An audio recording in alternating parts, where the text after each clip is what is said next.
Happy New Year, everyone, by the way. 2024, we're dialed in. It's the first episode back. It was a good, I hate the whole holiday. No, I need to seriously address something because I'm really concerned because I don't buy into most societal norms. This whole celebrating of the new year, to me, just reminds me of my own mortality, celebrating the passage of time. And I think the biggest problem that I have with celebrating New Year's is that people make quote unquote New Year's resolutions that they know and we know that you're not going to follow through with them. And most of them will probably never happen. And the reason for that is because we're all ill prepared. We don't plan properly. You know, we make these giant lofty goals. Oh, I want to lose 50 pounds this year. Well, how are you going to do that? You don't have a gym membership. You haven't thought about all the little baby steps. Have you evaluated your diet? All these little things. Doesn't matter what it is. I'm just using losing weight as an example because that's a very common goal that a lot of people have. And why even bother? If you don't know how to set goals, why even bother doing that? Yeah, I don't. Yeah, I mean, do you set goals? Do you set resolutions? Really. I mean, I just kind of carry on what I was doing all 2023 into 2024, right? If I had bad habits, okay, I'm trying to change it, whether the year is going to change or not, right? Like, for example, this year, New Year's was on Sunday, or it was Sunday night, and then the next day is Monday, right? I think it's just one of those things where whatever you've been doing all of 2023 and every week, it just carries on to the next day. I think it's just, I don't know, man. I think it's one of those things where it gives people an out to be able to say, okay, this year I'm gonna. One thing I will say that I have, well, especially this year, what I did reflect on 23 was what Henry said that one time when he came on. He was saying that I just look back on what I've done in the past year and how I can do more and improve on that. Like, for example, like 2023, I look back on the year we had with this podcast. You see, and the wrap up we got on Spotify, the stats that we got, right? It was cool to see how much we've grown, right? Sure. So for me, looking back on the podcast, I'm thinking, okay, I wanna carry that momentum into 2024 and do more. Yeah. That's what I looked for. I didn't really think of it as, ooh, I never have any resolutions. I just kind of do what I'm doing, and I'm trying to improve every day, regardless of what the fucking year is. I think that's good. I mean, I think it's healthy to reflect on the years past and what you did and didn't accomplish. All I'm saying is when people set unreasonable goals, that's the trend that I always see, right? And I think we just need to talk about setting realistic goals, but also all the little planning stages all the little things that people don't think about. It's like, if you want to, like, why not just plan or work on these things year round? Yeah, right? Exactly. Just work on it. Always be working on yourself. Whatever your goals are. Maybe it's something in a relationship. Maybe it's something in your personal life, or maybe you want to be better at your craft, at what you do. Whatever it is, it doesn't matter. But this is something that you can work on year round. Right. And most of us don't. That's the reality. Basically, I'm guilty of it too. We're all guilty of it. So basically what you're saying is, like, for example, if someone has the New Year's resolution, I'm going to lose 50 pounds this year. Well, it's like, as soon as the clock hits 12 and the year changes, it's not like you're going to be more disciplined, right? No. Your mind isn't just going to flip the switch. That's a high level goal. Losing that 50 pounds is the high level goal, but now you need to sit down on a piece of paper or on a computer or whatever and think about, well, what is going to, it's not just getting into the gym and getting on a treadmill. And the fact of the matter is, it's probably going to take a month or two into the new year for you to adopt those habits of being able to lose weight. I'm glad you brought that up, because habit's a big part of it. And anytime you have a goal, I mean, and this is proven because people study this, is that there's a certain amount of time it takes for your brain to be wired into a new habit. And I think it's at least 3 months, 90 days. So you also have to prepare yourself too for failure. right? And that's the other thing that people don't really think about actively is, what happens if what happens if I'm not motivated that one day to get to the gym? Yeah. What am I going to do? Am I going to beat myself up? Yeah. Am I going to cry about it? Well, those kind of negative thoughts, people have these thoughts, and it just leads to ultimately that goal that you had, you end up giving up on it because you weren't prepared for that. You weren't thinking about all the little things that could derail you. Maybe something happens in your life. You're not prepared for that. Yeah. What are you going to do? No, yeah. I mean, the whole idea of, okay, new year, new me, that little source of motivation only runs its course for just a little bit, right? A week, 2 weeks, even a month. Even a month if you're lucky. Even a month, yeah, if you're lucky. But then it's just, and then your brain and your mind starts to regulate itself and be like, okay, well, it's just another day. Exactly. The whole concept of the whole new year was just another societal thing that we've put on. And I just don't like, man, for me, I don't like the New Year's. I don't like the holidays because it adds this like extra pressure of being all holy and holiday and Christmassy and being in the Holy Spirit. And it's just like, no, man, like during the holidays, during Christmas, I sometimes don't feel good. I just don't, I'm not in a good mood, whatever it is, something's happened. It puts that extra pressure on people to feel better, but it's like, no, I don't, there's other things going on in my life that people don't know about, and I just can't be in a good mood, right? But this whole like, oh, it's the Christmas season, ooh, it's the fucking holy holidays and New Year's. What are you doing for New Year's, dude? Oh, you're not doing anything? You're not going out? What are you not celebrating it? Well, that's the other thing. I don't buy into that. This whole pressure of, you got to do something. What are you doing for New Year's? You gonna stay up? You gonna drink? How many people say that? So to you? tired. Yo, what are you doing for New Year's, dude? Are you doing anything for New Year's? Every time, some people ask for weeks leading up to it. The day before, every coworker, every family member, every friend. What are you doing? What are you doing on New Year's?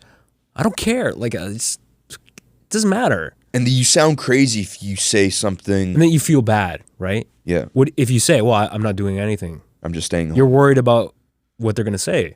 Well, you're not doing anything. It's usually one of these, no plans, or friends or family out of town. If you tell them you're going to go to bed early, they think you're a weirdo. Because isn't that crazy, man? It's atypical, right? Suddenly, like there's now pressure from people that you have to do something for New Year's. Well, I'm a prisoner of that because I'm not going to sit here and be like I'm all like just righteous in every aspect. I went to LA for New Year's. How was that?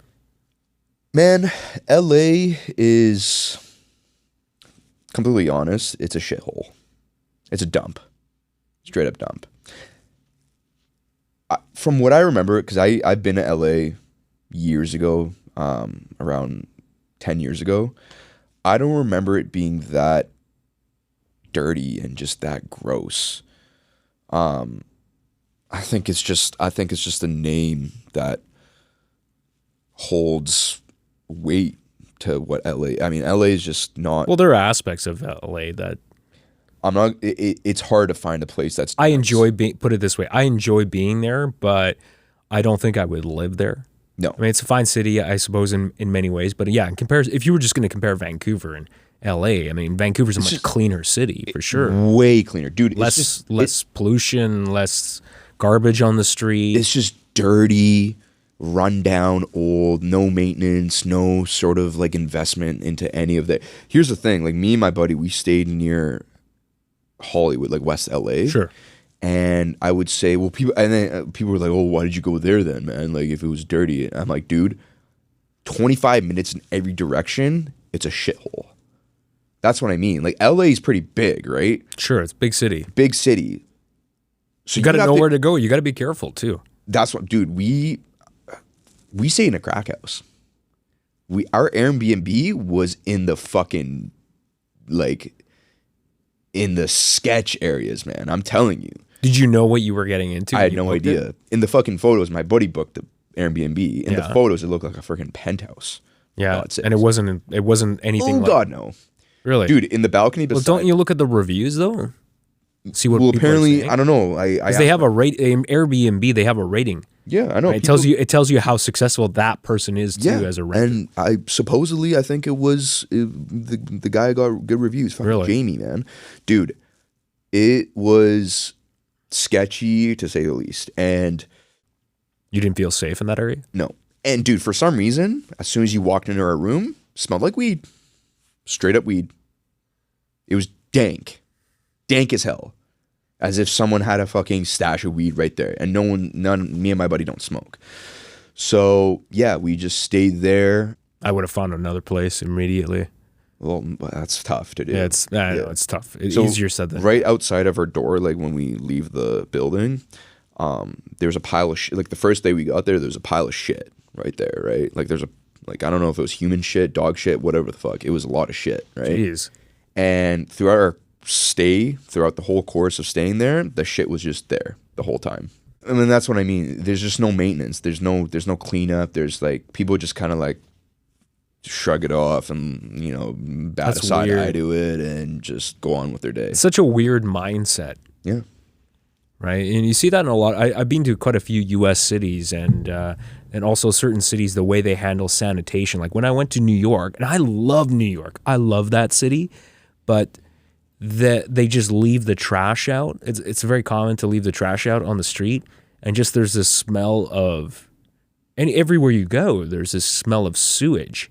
and actually, when I went to Chicago, again, I love Chicago, another great American city, but there was a smell of sewage. They're older cities, right? Older infrastructure. That's part of the problem. And I just think they're just We're very privileged here. way You have to very be man. honest. And you know one thing I noticed, and I don't know if this is gonna make sense. In LA, when we were there, when I was like seeing everyone driving around, walking around, and seeing all the people on the highway and the freeway and stuff, in my head, I knew there was like a sense of me that I knew that there's no way you would be able to know every single person here in LA. Like people in LA, it's so big and there's so many people. But you could say the same thing about No. Vancouver. There's millions of Let me get to people. my point. Let me hear me Okay, out. okay, all right. Check this out.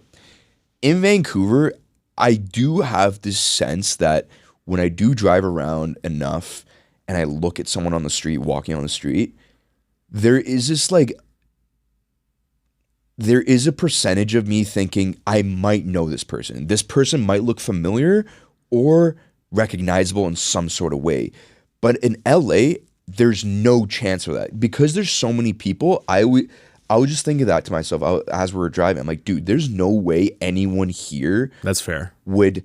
There are a lot more A people. lot more people. There's just a sense of like, you won't see the same person twice ever. There's no chance. It's because of the density. Yeah. There's just too But in many people Vancouver, packed it's in. like a little bit different. Of course, there's so many people here as well, but it's weird. Even when I see someone on the street walking here in Vancouver, in my head, I'm like, I don't know you, but maybe at some point I have seen someone that looks like you, or you do actually look familiar, or I actually have met you at some point. But in LA, there's so much of a smaller chance of that happening. It just seems like even there's just so many more people. Even you know? here outside of Vancouver and the smaller suburbs too, even the homeless people you recognize. Yeah, Right? oh yeah. And I just remember, and LA has a lot of homeless people, but there's so many more homeless people there. It's very different too. Even here, like I said, you recognize. You're right. There is something to what you're saying. You recognize certain faces sometimes, right? And it just feels like there's no chance there, Yeah. right? Because of the density and the size. And that's something I noticed this last time I went, but I wouldn't have noticed it when I was younger because I wasn't aware of those like little intricacies of, Yeah, oh well, this is really cool. This is how things work here, right? yeah. What other U.S. cities have you been to? Oh, dude. Well, Any other lived major, in- like bigger ones? I lived in Geneva, Ohio. Okay. But you haven't been to Chicago? What about Washington, D.C.? No, Okay, because I've been to those. Those are two big cities too. Very interesting. I really want to go to New Yeah. York, man. New York's fantastic. You'd like it there. I could even see myself living there if it wasn't so expensive. There's just the vibe. Yeah. There's always something happening. Go, go, There's go. so like downtown Manhattan, and just all going around all the boroughs too around. Like there's just culturally, there's so much. It's so culturally rich. It's just an amazing, amazing city. You know, and in many ways too, like Vancouver, but times 1,000. Right? It's incredible. Just going down to Greenwich Village and all the Italian cultural heritage there and the Jewish heritage, and there's just so much variety of food there. So I love that. I love that city. It's too expensive, you know. It's regrettable. It's one of those cities where, you know, unless you bought a place or you started renting 30, 40 years ago and you're living in you're lucky enough to live in a rent controlled environment, which is a thing that they have there. You know, it's crazy. There's some older people there still paying like, $400 a month because that's what they started paying, 30, 40 years ago. Oh, that's a thing? Yeah. Oh yeah. Yeah. It's crazy. And they lock you in, you're locked in, and they cannot do anything. Right. And then there are other places where, you can't get a place for less than $3,500 a month. Yeah. Little shoebox apartment too for that price.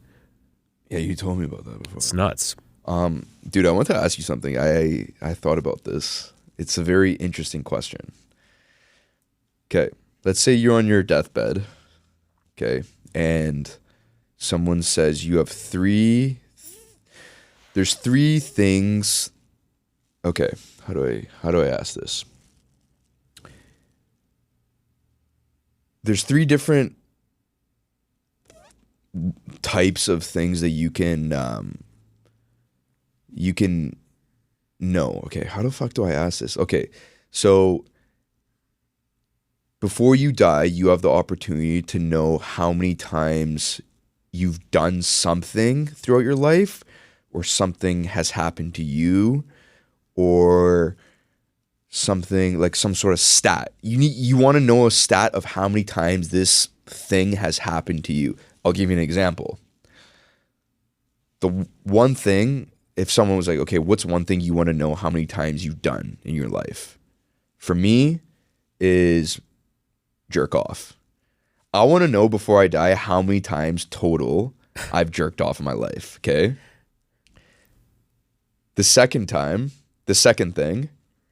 I want to know how many times I made someone feel happy, okay? In any way. Just, oh, that was really funny. I really like Mo for that. I can buy into the second one. Do you get the question? The third one, this is a toss-up. I mean, you can, the jerking off one is interchangeable with how many shits I've taken my whole life. Like, do you get the question now? Yeah, okay. What are the three things that you would want to know? Well, along the lines of the second one, I would. It'd be interesting to know. One of the things that I always think about, because again, I talk about this. I think about my own mortality, about the things that I've accomplished, not accomplished, things that I need to do, that I want to do, and I always think about. This is always in the back of my mind. Have I really made any difference in anyone's lives? Like, is there even the smallest thing, whether it was a joke that I said, or did I really make a dent? Or am I just kind of like taking up space? So you would want to know how many times someone's felt an emotional connection with you in the way that, oh, wow, Alex really made me feel better about myself. Alex made me happy. Sometimes Alex you don't made even, my day. It's not even necessarily, somebody laughed at a joke I said, but maybe I helped them. Maybe I said something, or I was there for them, or I helped them through whatever it was, personal, private. Maybe they were just trying to solve a problem. And I helped them solve that problem, but it wasn't immediately obvious to me that I made a difference. Right. And that person maybe was better. Thought about the fact that you helped them. Like, wow, Alex helped me with that. That would be kind of an interesting stat. That would be cool. That would be one. I have to really think hard about that. Yeah, that's a good question. I don't know where I heard it, but for me, it would be how many times I've jerked off. because that's very interesting to me. But that's a useless piece of Yeah, I know. information. Well, you got 3. I got 2 more. Okay. The second one, I don't know. It's a tough one. Because it could be anything, right? It could be the amount of times, how much water you drank throughout your life. I almost want to know how many times I've disappointed someone, but I'm kind of scared to know that stat because I would feel really bad about it. That's probably not something, because I think the question you posed was you're on your deathbed and these are 3 things And you there's can like know. some. I don't think I would magic- want to know like right before my life is about to end that I've really horribly disappointed a lot of people. Okay, well, you don't need multiple to choose times. that. No one's So forcing you to choose that. now I'm thinking of it. Be kind of a morbidly fascinating piece of information to know that, but I also don't want to know. Well, it could be as dumb as how many times you took a piss. I don't know. You know what I'm saying? Like, Yeah, it could be I'd have like to really. I don't know. You caught me on the spot. I don't know if I don't could know. come I'm- up with another 2, but the first one for me is, have I really made a difference Yeah. in any small way at all? Right. Yeah. For me, wow, the first one is how many times I've jerked off. Like, immediately. So, Mo, the 3 things: jerked off, how many times? Go. Because if the guy's like, oh, 50,000, I'd be like, damn. That would be like, But that would satisfy you knowing that information right before you die. I think about it sometimes. I'm like, damn, how many times have I jerked off throughout Yeah. my life? Like, And this would have to be, the question that you pose would be, it would have to be something about my life, not just anything, right? yeah, I mean, whatever's happened in your life, whatever you want to know about. How many cups of coffee follow. you've had? How many times you've? Oh, you know what I want to know? How many times a female has thought in her head, "Wow, Mo is good looking. I hope he comes and talks." Of course. That would be cool. That'd be cool. Of course, right. How many cups of coffee have I consumed in my entire How many life? milligrams of caffeine? How tall of a building could you make with all those coffee beans that I've consumed Yeah, over 80 that's years? a good one. 80 plus years. If you're really into coffee, yeah, that's a If you're really really into coffee. yeah. Where did you hear this? No one's ever asked me that question. It was on a podcast. I don't remember whose podcast, but it was one of the questions that Getting philosophical about yeah. your own life. It's a cool question though. I mean, if that opportunity came at you, what would you do? What would you even say?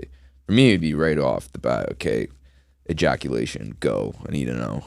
I want to go back to what we were talking about at the beginning, because I know, and you said you went down, it kind of led into, you were down in LA for New Year's. But one thing I haven't asked you is, have you thought about what you're going to be doing this year? Have you kind of mapped out in your mind, not necessarily taken action, but these are the things that I need to do this year? I have a couple. What is that? Have you given it any thought? In terms of the podcast, Anything, just in life. It doesn't have to be about this show, but yeah, go right ahead if you have thoughts about that. well, I've told you Yeah. the street interviews for sure. Yeah. That's something I've been Yeah, taking it's a lot of work. pending on. Yeah. And it's Commitment. tough, man. It's People don't realize how unnatural it is to just go up to someone. But you're putting yourself out there. It's Really putting- nerve wracking. Yeah. especially if you're not used to doing that. And it's a lot of- you're asking to be rejected instantly. Yeah, Okay, instant, like, no. yeah. There's a Sorry. good percentage of people that are going to say no. And you have to being on camera. swallow that, internalize it, process it, and move on. And that's tough. People don't realize Not how take tough it that is. personally. Not take it personally, Can't do it. right? So that's one thing. There's specific guests that you have goals in mind with who you. I know you do have certain people that you want Oh yeah. to have guests on this show, as to interview them. Yeah. Well, we're gonna cook something up. I mean, with guests, man, it's just I don't like to get too far ahead with. Yeah. Oh, I need to bring this person on. I want to get to the place where I can. It's just one step at a time. Well, when you reach that goal, let's say you have whoever that is that you want to have on the show, what next? Well, what does that mean to you?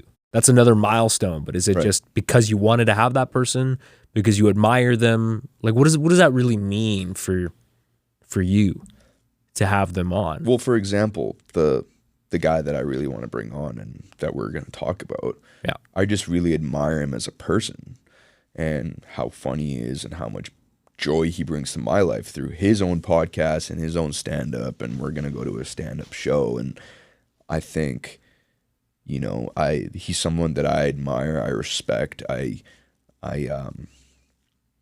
enjoy his work and the happiness he brings into my life. So it's just one of those goals where it would mean a lot to me for him to come on, right? Alongside other people, right? Of course, like, famous athletes, Yeah. celebrities, artists, whatever it is, right? People that are very influential in my life, right? He might not, they might not be influential in your life. You might not really be a big fan of them or whatever. But for me, it's just, and for me, one thing I think for me that makes me very satisfied is when I put my mind to something and I tell myself that I'm going to be able to do that and that's going to happen. And then I do achieve that. It's very fulfilling. It's totally satisfying when Right. it happens. Absolutely. So I think I want to get to the point where I really manifest it in my mind first. You have to. It's You already have to. happened in my Yeah, mind. you have by the to way. do that. You know what I Yeah. mean? Like with the guy we're going to Yeah. bring on. It's already happened. I'm already running through scenarios of Yeah. the day he comes in and he texts me like, hey man, I'm on my way, be there in 15 minutes. Where am I going to be sitting? What music am I going to be listening to before? Like I have this all like written out in my head, right? And it's just a matter of, okay, now it's putting out into action, right? In terms of other things, man, in terms of work and just, the work I'm doing, just getting better as in my role, staying healthy, keeping my mental health in check. Yeah. And how are you doing that? Because I know you wanted to. This is an important topic to you, as somebody who went to school, wants to become a therapist. Mental health is a core thing in your life that you believe in, because it's not often talked about. There's still a stigma associated with it. A lot of people have a hard time. Families and friends we have a hard time talking to each other about that kind of thing. And it's especially challenging when people close to you are also not supportive necessarily, or as supportive as you would hope them to be in your life. And I know you've talked about it with previous guests that we've had. We've had therapists on the show. You've talked about OCD and sort of the things that you work through. So what are some of the things that you've been working through lately? You want to know one of them? We talked about it in the car. Yeah. For anyone listening, if this is something that has been happening to you or you've experienced this in some sort of way, please speak up and please comment, because I would love to know. But you've heard of tinnitus or tinnitus, however the fuck you say it, that constant ringing in your ear. I know I don't have it, but I'm overly focused on the fact that I might have it, and I'm really almost convincing myself that I have the ringing in my ears when I really don't. I really don't have it. Okay. Because from what you said is like, if you do have tinnitus, You would know. you would know, right? Yeah. But for me, But I want to go back to what you were just saying.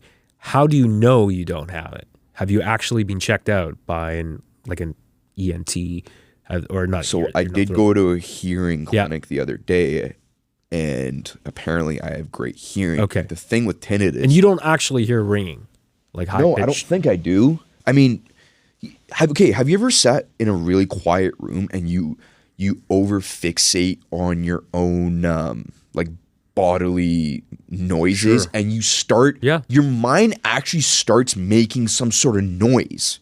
Do you know what I'm talking about? Yeah, I think I know what you're doing. I mean, I do hear if there's dead silence, I'm in a super quiet room like this studio, and I just listen to my own thoughts. Sometimes I do actually hear ringing, which is weird because I only hear it if everything else is quiet. It's not like a constant, but sometimes I'll hear the ring and it'll happen. It's not continuous. It'll happen in short bursts.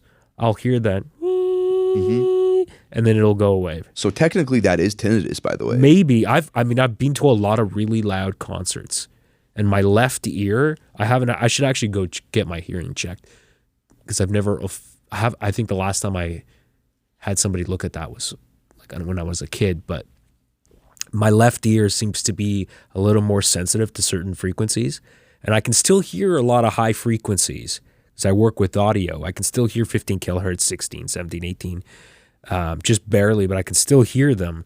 But I know that my left ear, if I hear something really, really loud, if it's too loud to the point where it's actually a dangerous volume, my left ear for some reason will start to, like, I can hear the noise. It goes like, it's like a crunching noise almost. Like your eardrum something wrong. There's something your wrong. eardrum is just like. It's just it's on the verge of exploding. Yeah. But it's but like my left ear for some reason. No, so I like how you say that. Like whenever I've been to a concert or like a loud bar, whenever I do get home, I do have this. Yeah. I do really notice it, and it takes a couple days. Yeah, and I tell people, I'm like, dude, my ears are ringing. It was so fucking loud in there, right? But it's when I know there's not anything there, and my mind and my anxiety and my OCD is making it up, and it really. And are you thinking maybe I do have it, even though it's not? Well, what the lady at the hearing clinic is. said that you might have it. It's just it's not as like it's not as different pronounced. Yeah, there's different right? levels like too. There's like very low ones where it's almost like invisible. Yeah. Only in really like soundproof fucking rooms you start to hear it, and.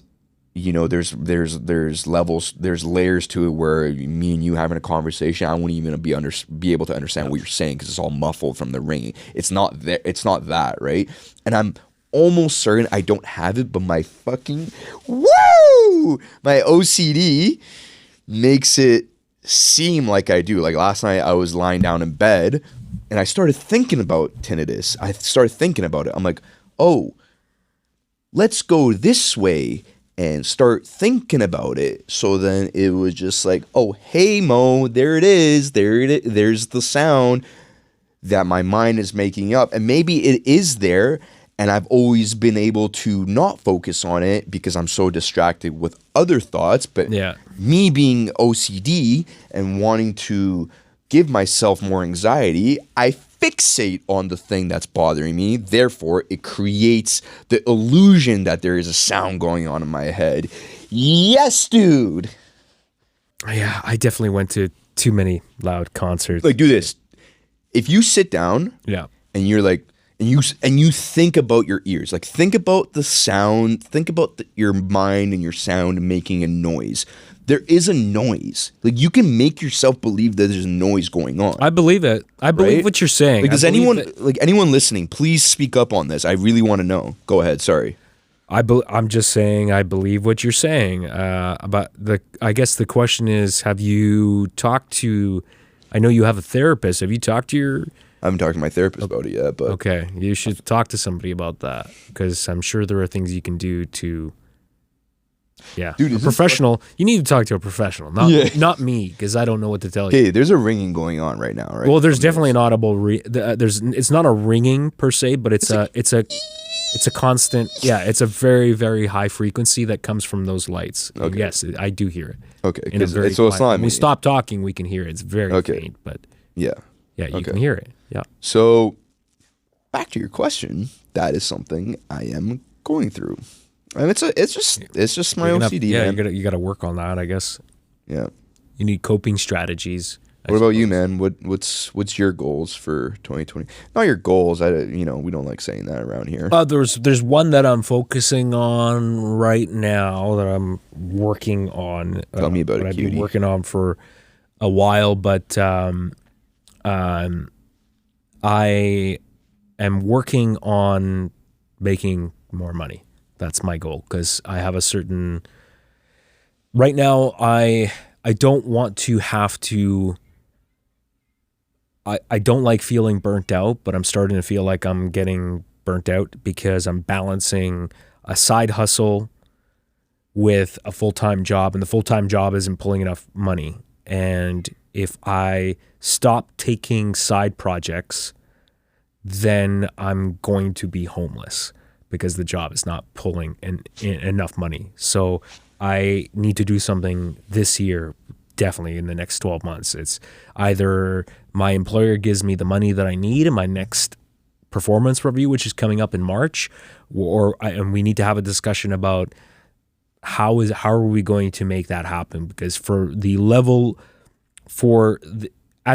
that I perform, which my boss is aware of, that I operate at a very high level and that I bring a lot of value and skill and knowledge to the table, and I run that department really well, that for what I'm giving to the company, they're not compensating me properly for that. And I know if I were to go elsewhere, I would make more money.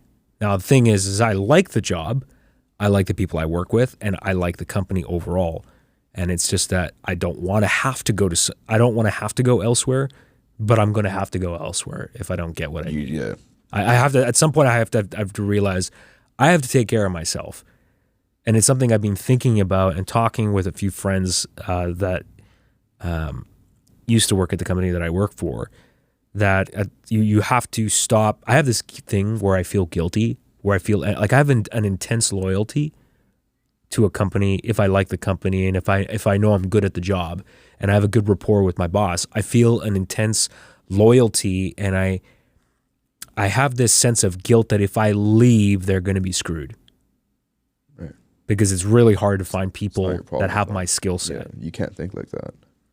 And so, but then if I stay, I'm hurting myself by staying. And you know for a fact if you went somewhere else, you'd be making more money. Oh yeah, I know. I've already talked to a few friends of mine that have actually left that were doing my job at another location, making the same money that I'm making now, and they got a job doing what I'm doing now at another company, and they're making $20,000 more than I am right now.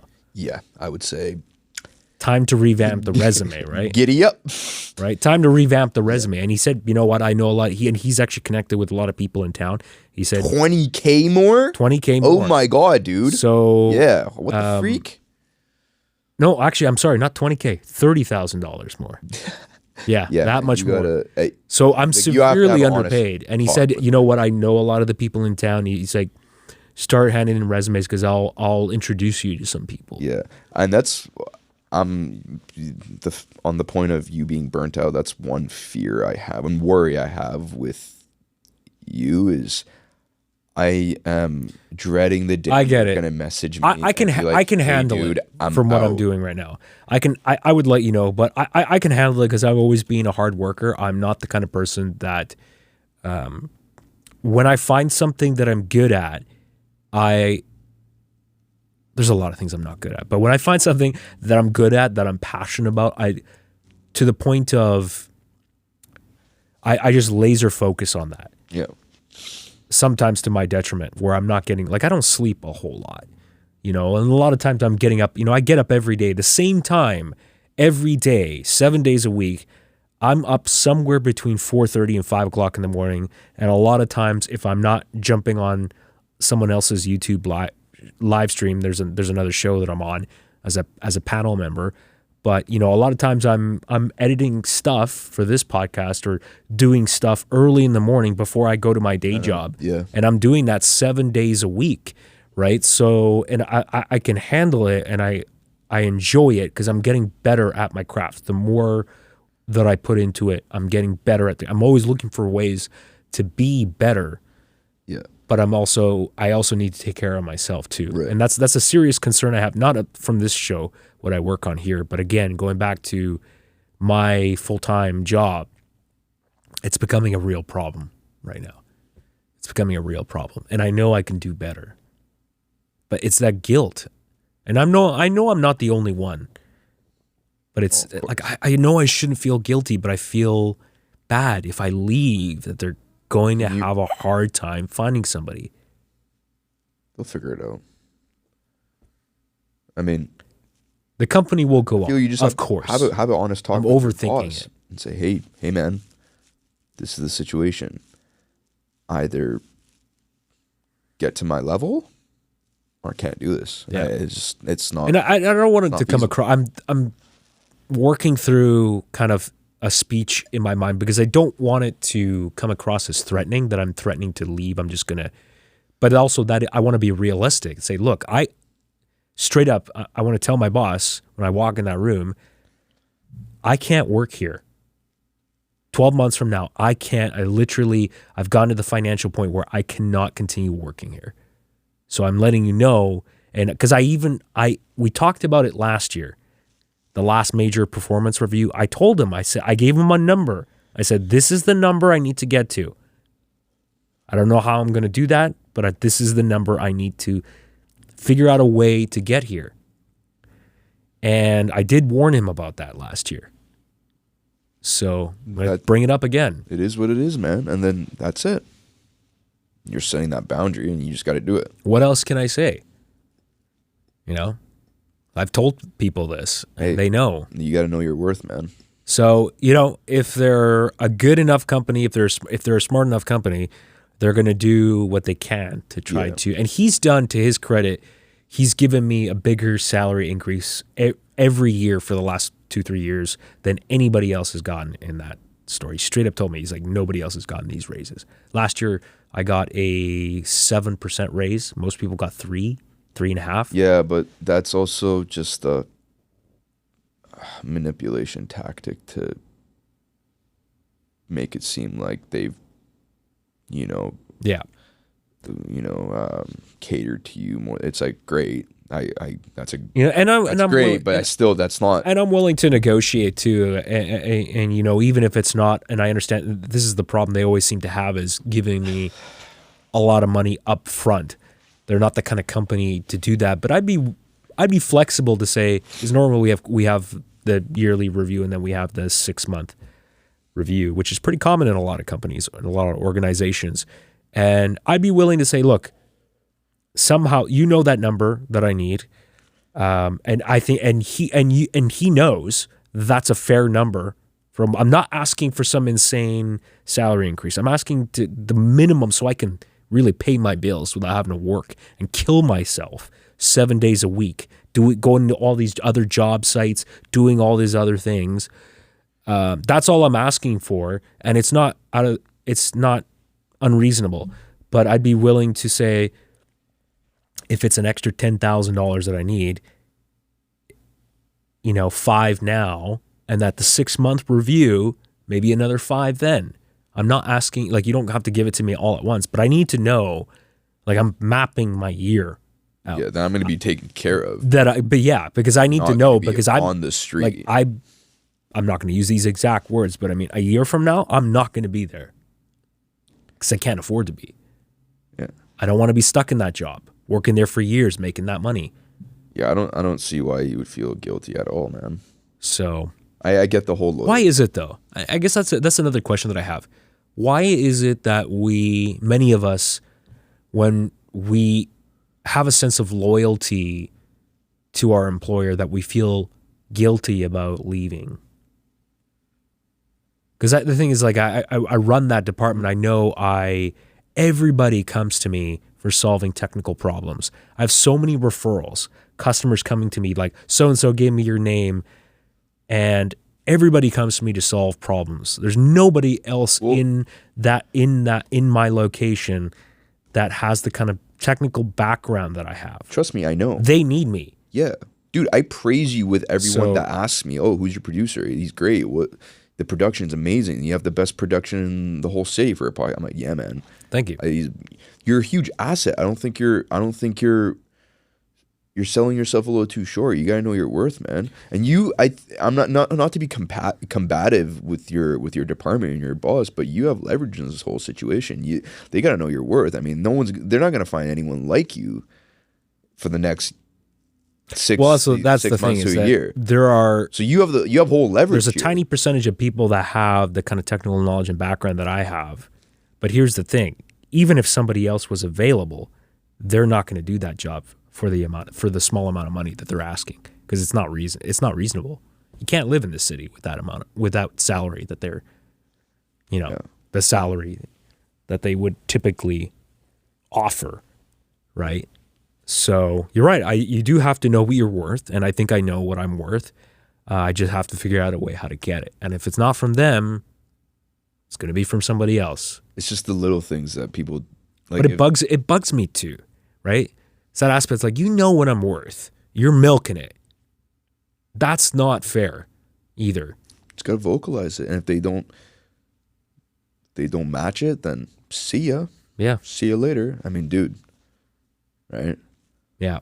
So I do anyways. get what you mean, though, man. Like, if there was someone, like, if there was another producer that hit me up and was like, "Hey, man, love your production, but I provide the same quality of production, but like $400 less." I wouldn't blame you if that would, and you'd be well within your right to go somewhere else. I wouldn't take it personally. There's more to me just coming in and saying, "Hey, you ready to produce this and that? Put the cameras on and mics on." We actually have a relationship. I see you as a friend, right? Like, we have that connection, right? And I think that's huge. That wasn't from the beginning. That took time, though, right? It took time, but I knew from the beginning that me and you were gonna click at some point. We were clicking. It wasn't like at the first day I came in here, I was like, "Yo, what's up, dude?" Like, no. But I think it probably helps too that I'm not some big corporation with a team, right? You don't see me as some big company. It's just one person. Yeah. So we work one-to-one. It's not like, I think it'd be different if you hired a bigger company where you went to some facility and there's like a team of 50 people. Right. Because then right? And there's like caterers and makeup people and all this professional stuff. Right. And then they, that you hire them to do a specific task. They wash their hands clean at the end of the day and they go see ya. Right. Right. And that's it. And I wouldn't feel comfortable being in that environment of just being very rigid and walking in and doing it. And they're only going to do exactly what is outlined. Whereas I like to, this is for me, people can do whatever they want, but for me, I'm always thinking about how do I give as much value to the people that I work with as possible. I'm not interested in doing the absolute bare minimum, right? Yeah. Because that's... Yeah, and I can sense that, dude. Like, we're doing an episode together right now. Like, you're not a producer right now. You're a guest. Like, you're a friend. Right? Yeah, and a lot of people wouldn't do this. Right? And, you have your opinions. You give your input on a lot of things, which I appreciate. Like, it's past the point where it's just, oh, Alex is just my producer. You're my friend now. So it's one of those things where it would be very hard for me to switch producers, even if the asking price is much lower, because I do need that relationship and that comfortability to be able to walk into the studio and do an episode while knowing that the producer isn't. And I'm always going to be I was brutally honest with you with the UFC thing. With the UFC thing. I said to you, I'd rather not take your money and do this UFC commentary thing, because I don't think it's going to do that. It's not going to translate that well with what you're trying. I get that you're trying to do it for fun, but when your podcast isn't generating revenue and it's your hard-earned dollars, which it's your prerogative, you can spend that money however you want. But for me, I didn't feel it was ethical to take the money to just do a show that was not going to translate, or at least it wouldn't support the long-term goals of what you want to do with the show. Yeah. Right? And I listened to that. I processed it and I understood it, and I just said, well, I kind of just want to do it because it's fun for me, and it is extra practice on being on camera and being on the mic. Like, this is just an ongoing craft, right? Getting better at it every single day. Sure. But I'm not gonna lie to you, now I'm a little worried from what you said about burning out, because that was one of my fears of, I always think about it. Like, damn, man, like, I don't want Alex to just, because there is a lot on you right now. The burnout, there is, but the burnout, because I'll just straight up tell you, I don't think you have anything to worry about. I love working on this show because it makes me better. Every day makes me better at my craft. I'm always looking at ways, like, how do we streamline the production? How do we do things better? How do we grow this audience? Because it makes me better at what I do. The burnout for me is more of, it is all the other, not just, it's not even more so like what we do here, but all the other little like me driving around doing all these little on-site jobs that I'm doing, like, you know, schools, churches that call me, oh, I need to troubleshoot my PA system, and I go there and do all this stuff, and like all these other things that just, that piles onto, and then the fact that I don't feel good about the job that I'm in with the little amount of money that I just bust my ass in that job, and it fucking pisses me off when I see people being lazy at the company that I work with. All these people that just, why aren't they working as hard as me? And they're making, you know, and a lot of them are making actually less than what I'm making. But it's the way I was raised too. You know, even when I did volunteer work, you know, I've done volunteer work, you know, working in a soup kitchen for the homeless, and working at a care home, again, in a kitchen. And even if I'm doing something like serving food or washing dishes, you know, I did that stuff as a kid, but to me, it was the way I was raised is that you always do as good of a job as possible. To me, it's not even about the money. It's about showing how you operate, like what kind of person are you? Yeah. Right? And that's the thing, you know, and that kind of work ethic has served me well in a lot of jobs, and I get recognized for that work, and I've gotten promoted, you know, I've gotten managerial roles at various companies because I'm not doing the bare minimum. And it pisses me off. And actually, you know, I've done a lot of business training, and I've talked to people that do a lot of coaching. And this always stuck with me for years. And I forget the name of the fellow that was doing this coaching, but because he's the kind of guy that companies hire to basically work out a lot of the problems that a lot of organizations have internally with performance. And one of the things that he said that always stuck with me, he said, in a company, you typically have your A players, your B players, and your C players, right? What's the number one reason why an A player leaves the company? It's not always because of money. It's because of the B players and the C players. It's because those people are dragging you down because you're working your ass off and you're watching everybody else kind of just, And their performance affects your performance. Their performance affects, it's all connected. I mean, you're a big team. And also, I don't want to have to clean other people's messes up. Don't make me do your job. That kind of shit pisses me off. It makes me over time bitter. And that's what I'm also talking about with burnout. That's the kind of shit I get tired of, right? You could pay me $30,000 more. That solves one problem.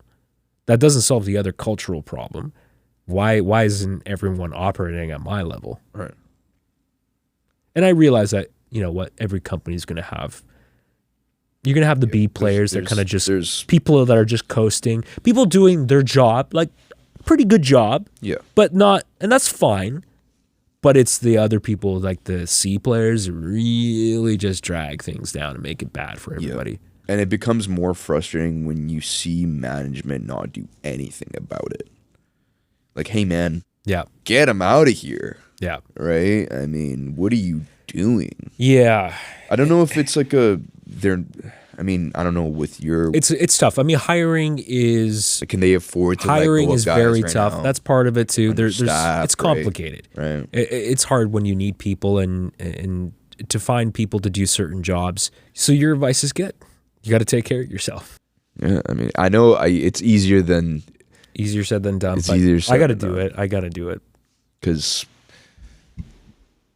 I mean, selfishly, I don't want you to burn out for the podcast. And well, it's not good it's not good for anybody. It's not. But, yeah. You know, I'm sure everybody that's listening can relate to that because it affects us all. We just have to figure out ways to get what we need, right? So for me, if it's financially something that I need, then I just got to figure out ways to get to those goals. Yeah. So I just need to. That's something that I work. I've been there for that's coming up 5 years now. So I need to. That is again, that is what I'm focusing on this year, is getting to that financial goal that I need to get to. And I just need to move past feeling bad, because that company's going to keep going without me, for better or worse. Yeah. And it's not an unrealistic thing to say that you want more money, because you know your worth and the amount of value you bring to that company. So saying that you want X amount more is not unrealistic. It's not delusional where you're like saying, oh, I want a stupid amount more. No. You're really, you've calculated in your mind how much. I've actually done the math. I have the spreadsheet. I know exactly how much all my fixed expenses are. And so for me to, let's just say if I was not going to have all these side hustles, what would I need to actually just live, just literally be able to pay my bills? So I know what that number is, and that's the number that I need to get to. Right. And without the side I'm still going to do the side hustles because I want the extra money. I want to be able to have a little bit more savings, the freedom to go on vacation more often, so on and so forth. And eventually get to the point where maybe I take on, maybe the podcast thing becomes a little bit bigger, and maybe I can not at first completely quit the day job, but maybe even just reduce the hours. Maybe I'm working there part-time. Maybe I make enough where it starts to replace that other income. It's going to happen. I'm telling you, it's going to happen. It's going to happen. Just stay with me, man. I feel like me and you, we're on the same page here. We got to, absolutely, because I believe in it. I 100% million. Why? There's no reason why not to believe in it, right? I just don't care. I don't. Yeah, I don't care anymore. I just believe in it because I just do. And with podcasts, you have to start thinking about treating this also like a business too. So that's where you have to have some business acumen, where you got to think about strategy, right? And you look at what everybody else is doing too. You can't now we don't have sponsors, but just beyond sponsors, I talk to a lot of people that make money as a living doing this kind of stuff. They can't rely just on sponsors, because you can't put your entire your well-being into this one basket. You can't put all your eggs in one basket, like that tired expression goes, right? Because what if sponsors start leaving? Moving on, right? We're seeing this a lot in the podcasting industry. There's a shrinkage actually happening right now, where all that big money in advertising in podcasts, a lot of it is going away, and it's becoming a problem. And a lot of podcasts are having to figure out, they're having to rely more on donations and merchandise. You've got to have at least a 3-pronged strategy. If you have ad revenue, that's great. And we're getting it now. Then you should look at, but you also need to have some kind of merchandising strategy. A lot of these shows, a lot of comedians that you follow that have podcasts, right? They're still doing stand up. They still do live shows, right? You got to figure out ways, all these different revenue sources, because if one collapses and that's the only one you have, you're fucked. Oh yeah. No, I hear you.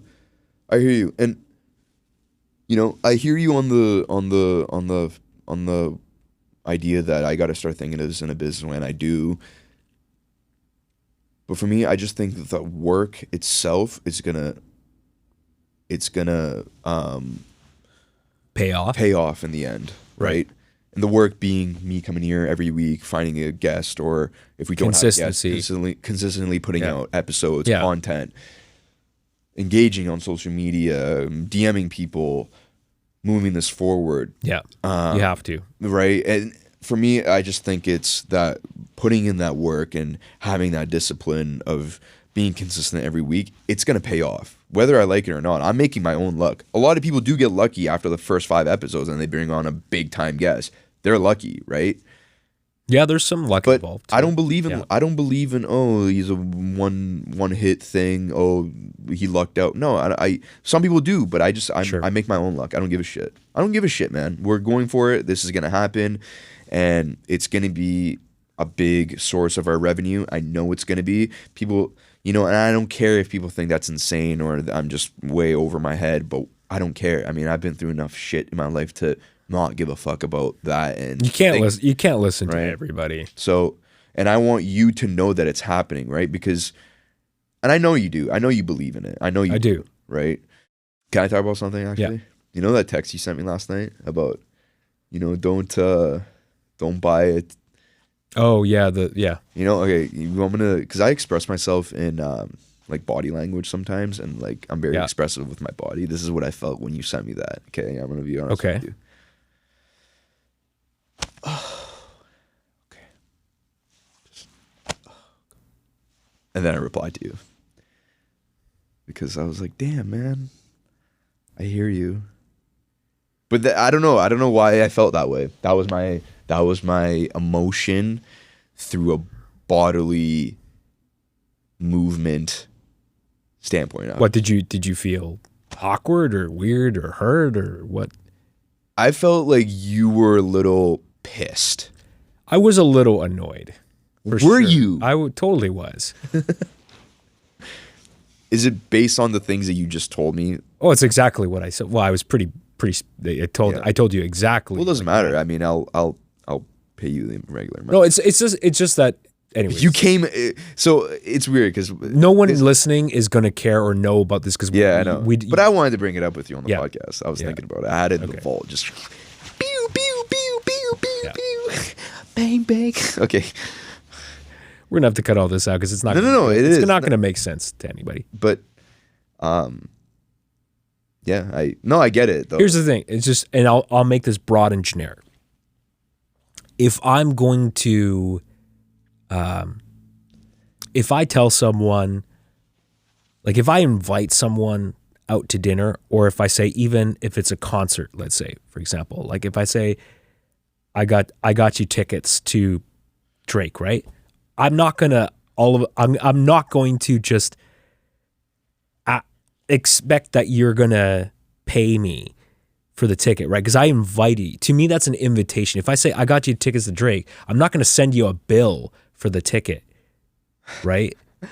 Okay, yeah. I don't know how, and not everyone operates differently, but like the way I was raised is if you invite somebody I to hear someone and you say you're going to do something, that, at least in don't European have to pay for it. cultures, Yeah. like you're saying you're paying for it. You don't, so like I don't expect someone you don't to need just tell me. Okay, you don't need to compensate me for that. You don't need to. Trust Like, me, you don't need and to. I'm look, I said it's fine this time, but it's just like I'm telling you. No. You're not paying me for that. And it's just like, if it's different if it's like, especially if it's someone like an act that I'm not, like I don't know anything about them, or I'm not fan, or like I wouldn't. It's exactly what I said in that message, Yeah. right? It's like, In that moment though, I was just like, oh, because it felt, it was hard for me to write that, because I wanted to say that to you yeah. a couple of weeks ago, and I had to really think about it. But I did feel weird about it. No, that makes sense because you invited me to some band that I don't really care for and music that I don't really give a shit Yeah, I wouldn't about, expect and you to pay you for would it. expect No, me to that's pay. my invitation. I would pay for that. Yeah. Okay, It's a no, gift. I hear you. No, you don't need to Yeah. pay me for that. Yeah. No. My defense, like what I was thinking, my thought Yeah. process last night was, well, what the fuck, man? It's a night out with the, because Holbrook's coming with us, so it's like a fun boys' night out, to Right. hang But it out. wasn't proposed that way. That's the right. thing. It was just like, we're going to it. Let's go. You made the Pay me decision. back. We're going. I got you a ticket, Yeah. and you said nothing else about it. Yeah, I know. That's why. And all of a sudden, you hit me up with like, I put it on my credit card, and you pay me that $200. Because it was a hefty one. And I know, felt it's a lot of I money. felt like I had to let it Well, out that's why I somehow. felt bad. That's why I Yeah, said, yeah, well, I guess No, just take you're it right. out. You're right. I made Holbrook pay me back though. Yeah. Good. Because he wanted, I like that guy, by the way. Oh, he's a beauty. Yeah, he's a nice Nate guy. too. Yeah. Yeah. Both of them are coming to that thing? No, just Holbrook. Okay. Because I don't think Nate would have came. Okay, he's not a fan. Well, yeah. I don't think He knows who he is, right? He knows the who person he that is. we're. This is super top secret, by the way. this is the Everybody- moment though. This is the moment that's gonna break us or make us, make or break us. And speaking of LA, when I went to LA, for some weird reason, I thought I was gonna run into him somehow. In that giant city that you Yeah, said I where know. you I know, can't right? recognize. How it. ironic. Yeah, that's funny. Yeah, I That's told my really buddy. funny. I told my You buddy. thought you were gonna walk into a Starbucks and you're gonna I'm see like, him listen, man, we're going to every coffee store in the 25 there. Yeah, that's a lot of coffee stores. Yeah, he's big into coffee. We know that. Yeah, And but you don't know where he lives, so not even the. You know the rough part of the city. But does he live in L.A. or? yeah, well, the okay. community, the community the neighborhood he supposedly lives in was like legit 10 minutes away from where we're staying. Okay. So, Well, then so there was in my head. I'm like, hey, man, no, there's that's not unrealistic. Yeah. If you know that. now. Did I go neighborhood- drive up and down that neighborhood? Maybe the not. likelihood of it could have happened. I mean, weirder things have happened. You just hit my camera, by the way. Oh, whoopsie daisy. Moved it over a couple inches. But I want to talk about that, and I wholeheartedly want to dive into this because it is happening. It's going to happen. Should I just name drop right now? It's your show. You want to say? I don't know why you were keeping it top secret. Because you said Chris D'Elia. I thought you said you wanted to mention his name on. We have to, and we okay. have to. All right. Chris D'Elia, February 10th is going to be here in Vancouver. Okay. He is basically one of my inspirations of the podcast game. He's extremely funny. We've watched a few clips. I always talk about him. You know how much I talk about him.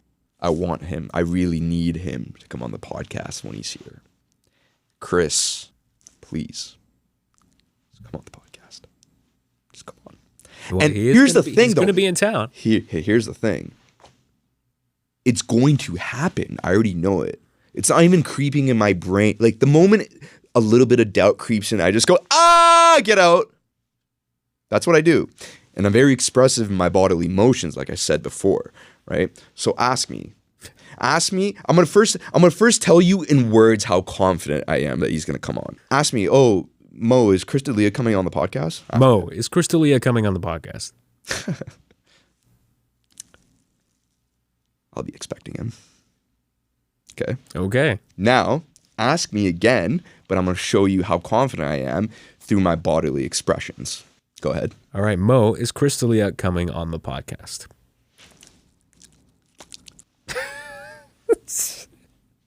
Is that actually That's just the feeling I get okay? when you ask me that, because that's how confident I am about it.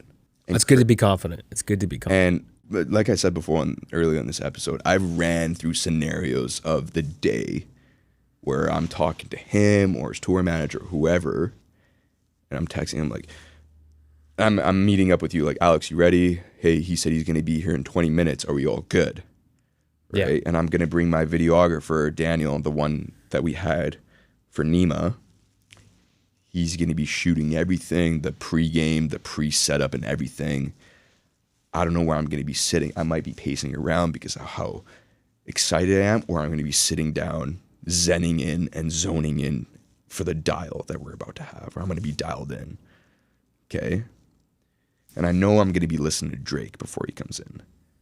Now, which Drake album? I don't know. It'll be the morning of Decision. And then you're going to get the call. You're going to get the call on your ringtone. Yeah. He's here. Let's go. Woo! Yes, dude. And then it's just going to happen. And I feel like, I'm not going to lie, I feel like I would cry. Like if he sits there, when he sits there, I'm just going to sit here and I'm just going to be quiet. And I might have a bit of a tear coming down. And hey, his son could come too, Calvin. We have a freaking cat. Can I? He has a son? Oh yeah, he I has had 2 no sons. idea. Yeah, Calvin and Oh, Dylan. crazy. Yeah, well, yeah, I think Calvin, he's almost 4, 5. Yeah. So, yeah, man, Chris D'Elia, please, man. I mean, I don't know what else to say, really. Who would you have after that? That's the thing, though. It's just whatever. I mean, I don't really think of it as, okay, now I have to have this yeah. like standard of guests now. This this level of guest. No, I mean, the weekend after, it could be, Yeah. someone that's just a therapist from Vancouver, right? It doesn't really. Are there any other comedians that you like, that you are a fan of, that you'd want to have on here? I sure do. Who else? I should have brought that up with you, actually. I bought us tickets again for Brendan Schaub. Really? Yeah. You serious? And when Could is be he more serious? When is he coming? Fucking March. Yeah. I've told you about that, man. Oh, you did. Oh, March, right? Yeah, You did but say. again. You I don't. thought you said the summer, in the summer of 2024, like July, August, no? March. Okay. So February 10th, Chris D'Elia. He loves Vancouver too. In his last episode, Yeah? he talked about how he loves visiting Vancouver, Chicago. Well, there's a lot to like about Vancouver. It's a good city. A lot of people love Vancouver. You surprised by that? A little bit. I mean, Really? I don't like when people say they really love Vancouver because we know how weird some people are so weird here and how standoffish they are. Yeah, right? but It it's a kinda good bothers city, me. It's just though. it's a great city. No, It's there's beautiful. lots of good people here too. There's a lot to like. There's a lot to like about it. I see it. That's the thing, is when you start traveling enough and you start seeing what a lot of other cities are like. This is how I always feel. I love going to the U.S. I love going to Chicago, Washington, D.C., San Francisco, L.A., Seattle, Portland. I love all these cities, New York, for different reasons. But after I'm there for a while, I start to think about, Home. man, we were really lucky here. Yeah. I see you take it for granted, but when you're away for a while, you start to see what other people see about the city that you just kind of become. I wonder if that's every person with their own home where Yeah. they live. Could be. Like I wonder if people from Bellingham go to a different place in the States or they go to Europe and they're like, damn, I miss home. It's like Bellingham. I'm sure. To a degree. Or is it Vancouver that really has that effect? Well, of, Vancouver's you know what I'm big. saying? Vancouver is a very Comforting place. big city that, on a global scale, because of the things that we've done here in the past, with the Olympics being here, with Expo 86 was groundbreaking and changed a lot of things for commerce-wise for us. I think that Vancouver has built enough of a reputation globally now where people want to come here, whether it's for vacation or business, but people want to come here. Yeah. And the lifestyle isn't too go, but it's also not very it's not very country in the sense that it's not just lazy and laid back. I mean, there's a bit of that, but there's like a perfect medium with Sure. go, Yeah. and being able to relax, right? Yeah. I think that's like the perfect Yep. mix, right? Whereas like places like Toronto or New York, I think it's just too much go, right? And I think that's why the lifestyle here, it's rated one of the best in the world, right? I mean, I don't blame it. It's clean. There's free healthcare. Yeah. That's actually, it's an interesting point that you brought up, because it makes me think about New York. And one of the things that I know you don't like about Vancouver, and I don't always agree with this, but the thing that you always say about Vancouver, about people being standoffish and being self-absorbed, I would say that because of technology, because everyone's faces are buried in their cell phones, that's a problem globally, everywhere. Maybe more so in Vancouver. I don't know. There may be something to that. But I have a feeling that because it's on such a bigger scale, that you would not enjoy living in New York, because it seems more intensified there, because you talked about that whole go culture. I mean, New York is a lot. I mean, they're great people. They are friendly, but everybody there is so busy doing their own thing that they don't really have time. I just find that they don't really have time they don't interact, right? Because it's a big metropolitan city. Right. Everybody's doing their own thing. I just feel like it's justified in New York to be like that. People here Justify how though? Who's justifying that? I don't know. I think it's just you have to be in a go mindset in New York to be able to make something of yourself, right? Like, you know, the old the expression, entertainment industry if you make it in New York, you can make it anywhere. People right? do say that. So, I mean, I don't know the ins and outs of that expression. I don't know the history of New York to fucking T, but I'm assuming that's still sort of the same. Well, it's very way. cutthroat with business, right? Okay, well, there you go. Film industry, finance. Think about finance, Wall Street. It's very cutthroat. Right. So there's reasons why people are so standoffish and in their own little like tunnel, right? For me, for here, I think it's just this act we're putting on that we're really go. It's like, yeah, it is a go city. There is a bit of that culture, but we're just overdoing it. We're putting on this like image as if we're better than we think we are. There's like this pretentious. I mean, Vancouver's like a fakeness. Is that what you're fakeness. saying? Yeah. Right. There's this pretentiousness to parts of Vancouver that people see from a mile away. I mean, you're not alone. I know a lot of people. I mean, we get these kind of comments when we pose these kind of questions, right, on social media, and there are other people that agree with you. I don't completely agree with that, but I can understand why people think that because I do see it, but I also think that there's a lot more good than bad in Vancouver. Of course, man. I think there's a bigger cultural, there's a bigger thing to say about the impact of cell phones. Yeah. That there's a lot of negativity there. That people, like, we've lost control of our lives. Yeah. Basically. Oh, well, it's good that you bring that up. I went off Instagram. Yeah. Personal, yeah. And how do you feel? Dude, I feel so much more calm. I just feel like you didn't have any anxiety just by stepping away from it? Not even really. Initial anxiety? I did it a day after I got back from LA. And I just sort of told myself, fuck it, man. I don't really, I mean, so, you know, it's interesting. Okay, so I'll tell you one thing I look back on 23.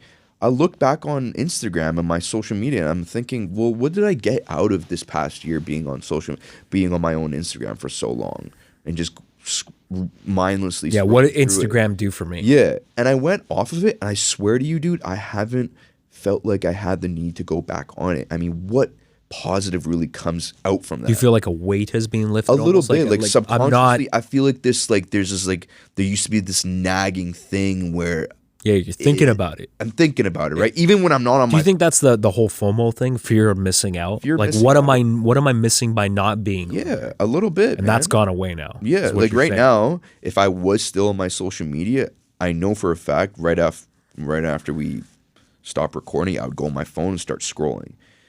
And I've taken that away. I've taken that ability to do that away, and I just don't feel like I have the need to do that anymore. Man, good for you. And that's good. Dude, you're probably better off. And it's crazy. I told you how many people hit me up like, yo, are you okay? Like, that's actually the funny part, that people thought there was something wrong with you because your absence created a panic with people. Dude, I felt like I messaged everyone that I knew. And I said, hey, let them know. People that are important to me. And people that I don't really talk to, I don't really give a shit what they think of me or what happened to me. I messaged him like, hey, dude, I deactivated my account. Don't worry. I actually have to say that. Don't worry. Nothing's wrong. I just need a break. Even after I said that, one of my best friends called me. He's like, yo, dude, are you okay? Like, yeah, man. What's up? That's fun. That's great. Right? I mean, I'm still on the... Shouldn't matter. Yeah. Oh, and there's another part of it I didn't tell you. I was wanting to deactivate my account for a while because it brings us like this sense of exclusivity. Is that exclusivity? The word? Okay. Exclusivity. Yeah. Yeah, we need to. But no, finish the sentence though. So, trying to figure out what you're saying here. To the podcast. Okay. Because I don't want to be so easily reachable, right? As the host, right? Like having my personal account and having followers on that and following people. There's like this bit of it's easy. It's most too easily reachable. Everybody's easily reachable, right? Now. But I don't like that. Yeah. Right. So taking away my personal now there's like this bit of like mystery, like, okay, like how do we get to Mo? right? Because there was easy access to me through my personal. People could Yeah. DM me, people Yeah. could message me. Yeah. I mean, people have messaged me, commented, liked my photos, whatever, right? But when I take that away, now there's this increase of like exclusivity. That's what always surprised me. Well, it's not. I don't know if it's not exclusivity. It's more like accessibility. People are Accessibility, like they can't access being able to access you. Yeah. And that's why I'm always surprised that any celebrity has any kind of social media presence, because you're inviting people into your lives. Like, you're inviting people to comment on things that you post about. No, I mean, with social media, there are tools to reduce the overwhelming nature of who is messaging you. You can set things so, like, if you on Twitter, for example, if somebody doesn't follow you back, they can't send you a direct message. That kind of thing. You can control the experience, but it still shocks me that a lot of celebrities, they want to have a platform. They clearly want they want whatever it is that they need to say to go out there, but also on the other hand, they don't want people to get easy access to them either. So you can't really have it both ways, Right. because you're putting yourself out there in the public eye. Having a social media platform, I don't think is a bad thing, especially for celebrities that want to promote their brand or promote some sort of. I don't think it's. I think it's only it's what you make of it. Yeah. Right. Well, for me, like when I did delete my my personal account, I just felt like the sacredness of who I am as Mo, as being the host, is more there. It holds more weight now. Like, Mo's not that easy to access anymore, right? Like, when people DM us, sometimes we don't see it, right? Like, it goes in our requests or whatever. But it would be way easier for people to. Imagine if the only way to get a hold of you was by email, where somebody would have to actually email. How sexy would that be? That would be sexy. And That's super sexy. Got to go through a gatekeeper. It's got to go through. Yeah, and it has to go through you. And it has to go through. Yes, dude. A few people have done that, though. Yeah. They're just like, was wondering if Mo, the one they call Mo, would love to have me on. And you're like, let me speak to him. And I'm just sitting there like, ha, ha, ha. Let's see if this is worthwhile. Ha, ha, ha. Yeah, I see what you're saying. You know what I'm saying? You know what? What's the word for it? I don't know. What's the way to describe that feeling? What feeling? Just well, like me. But what by deleting my Instagram, my personal. Okay. It feels like I'm less reachable, which. Well, I think you're protecting. Which yourself. makes me basically. You're protecting. You know what it is? Makes me more hot. You're protecting your private life a little bit. Yeah, and it's hot. Like it's. You always say that everything's hot. Dude. Yeah, it's hotter because I'm not as You're reachable. Hot. I don't get that. Oh, I'm trying to get to Mo. Fuck, Mo, where is he? Oh shit. But for me, in my personal, it's like, oh, he's right there. You know what I mean? Like, it's like, oh, he's right there. I could just like DM him. He's DM'd me before, right? And I've DM'd a lot of people, so it's like, oh, I can just DM him and I'll see it, right? But now it's like, if I do see it, it's like, whoa, the one they call Mo has seen it. Yeah. Wow. But it's funny because, like, if the people that you wanted to have on the podcast as guests didn't have public profiles on social media, you wouldn't have some of these guests coming in. So I find it funny that you're from my personal. Yeah, well, I'm just saying. I don't think they saw my personal like, oh yeah, this guy seems like a guy I want to. I'm just saying, but if they did, if Chris D'Elia wasn't on Instagram, if so and so wasn't on Instagram, all these people that you've been reaching out. I mean, a lot of the guests that we've had have been people that we've reached out to on social media. But if they didn't have a public platform, I'm not saying it wouldn't have happened, but it would have been way more difficult because you'd be emailing people, right? Try to get a hold of them. No, yeah, I'm already on. Good. I'm still on social media good. through this podcast. Yeah. I just don't feel like I don't need to be on a personal as well. I see. Okay, anything more on Chris D'Elia, man?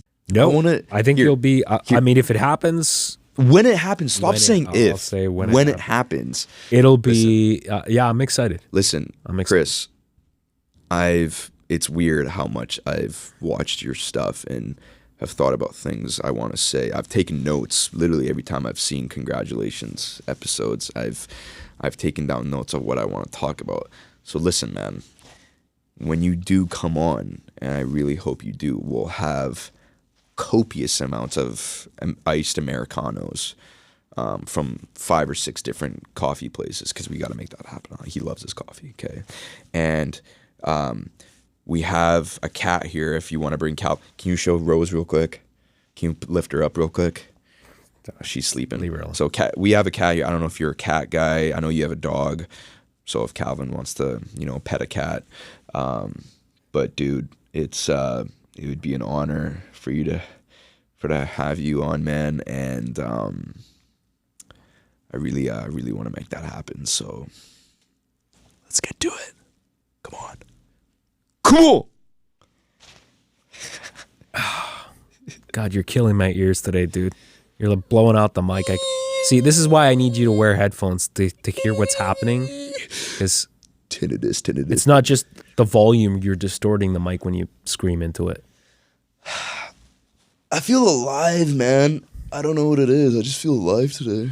Dude, oh my God, this is what I wanted to talk about. So have you heard of Toronto slang? I'm going to talk to you in Toronto slang. Okay. Yo, your hat is real deep. Toronto slang? What is that? They talk differently over there? Yes. Yo. Never heard of this. There's bear coffee right now.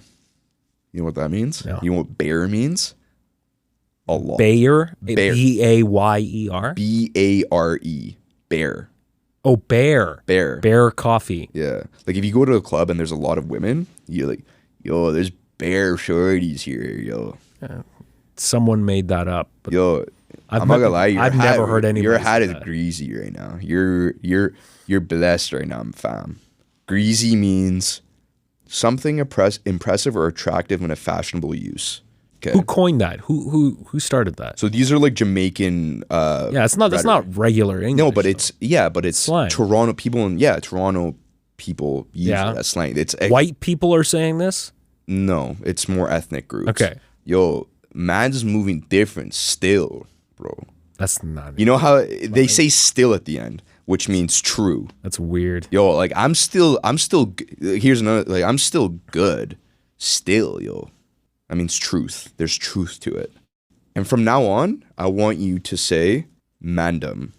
That's how you say like I'm hanging out with a homie or a bro, or You'll never hear me say or my buddy. I don't like slang in general. I say very little slang. Yo, Crody. Listen, Crody.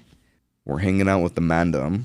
Okay, so slang is fascinating to me, but it's not.